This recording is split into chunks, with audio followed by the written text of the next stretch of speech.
大家好，我是龙儿。最近天气渐渐转凉，很多人都开始对红薯的吃法跃跃欲试了。最常见到的就是蒸红薯和烤红薯，但是面对市面上各种各样的红薯，很多人都不知道怎么挑选。今天就来给大家分享挑选红薯的几个小技巧，学会之后准保你挑选出来的红薯又软又糯，又香又甜。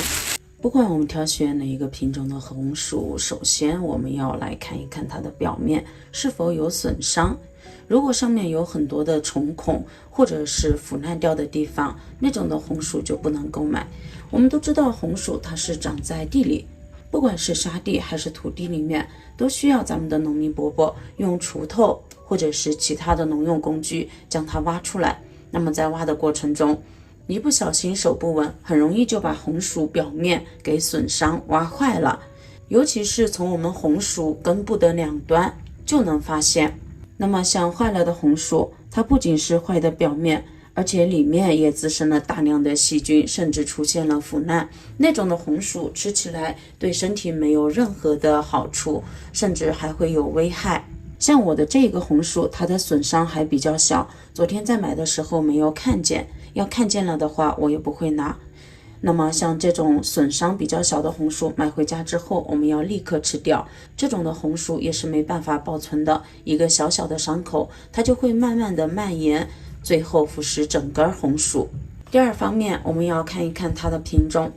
生活中红薯除了品种不一样之外，像我们的紫薯、白薯、红薯等等，但是常见到的比较大的红薯就分为白心红薯和黄心黄薯。那么遇到里面白瓤的红薯和黄瓤的红薯，我们应该怎么挑选呢？一般情况下，黄瓤的红薯它所含的水分比较多，而白瓤的红薯它所含的淀粉含量比较多。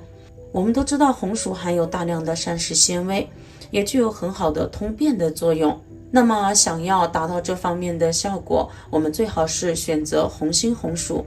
那么红心红薯在这方面的效果比我们的白心红薯要好太多了，平时吃过的人就知道。除此之外，对于红心红薯和白心红薯，那么还有一个很明显的区别，就是咱们的白心红薯一般情况下用来做红薯点心，比如说做红薯粥，就会用到我们的白心红薯，吃起来更加的甘甜软绵。而我们的红心红薯，也就是俗称的黄心红薯，它的水分含量比较高，比较适合用来烤着吃。像我们平时在街边购买的烤红薯，基本上用的就是红心红薯。这样的红薯烤出来之后，还含有一定的水分含量，吃起来呢也更加的甘甜。除此之外，像这种的红心红薯，它所含的甜分也比我们的白心红薯要高一些。第三方面，看形状。生活中的红薯分为一种细长的，像我这个手上的这种红薯，还有一种它比较偏圆润，整体看上去接近于一个椭圆形，甚至有一些长得更过分，像一个球形一样。那么遇到这种情况，我们应该怎么挑选呢？在咱们果农的眼中，像这种比较细长的红薯一般被称为公红薯。当然这并不是说它真的是公红薯，只是咱们农民伯伯对它的一种俗称，这样呢比较好区分。一般情况下，公红薯整个生长发育的过程吸收的营养更充足，吃起来呢口感更加的甘甜好吃。而相反，个头比较圆润饱满，比较偏胖的红薯则被称为母红薯，它在成长的过程中容易导致其中的水分和营养成分流失，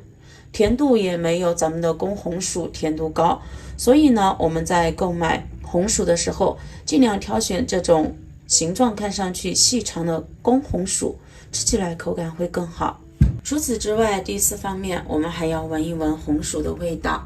家里面经常种红薯的朋友就知道，每到红薯收获的季节，我们都会把它放到地窖里面进行储存。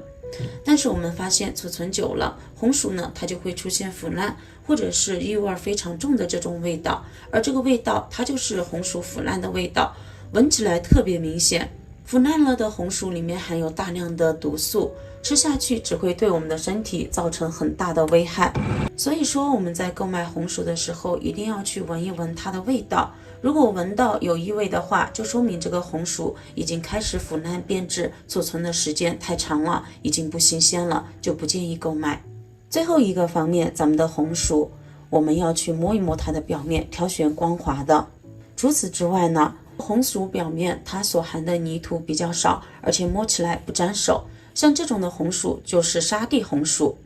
而有一些红薯我们看上去表面有大量的泥土，并且用手摸它还有一点沾手的感觉，这种的红薯就是土壤里面的红薯。相较于土壤里面的红薯，咱们的沙地红薯吃起来口感更好，而且清洁起来也更加的方便。所以看了今天的这个视频分享之后，相信大家对于怎么去购买红薯也有了一定的了解。如果您还有其他更好的方法的话，欢迎在评论区留言哦，让更多的人知道，让更多的人受益。我是龙儿，喜欢我的视频记得点个赞哦，点击我的头像可以观看更多的视频。那么本期的视频分享就到这里了，咱们下期视频再见，拜拜。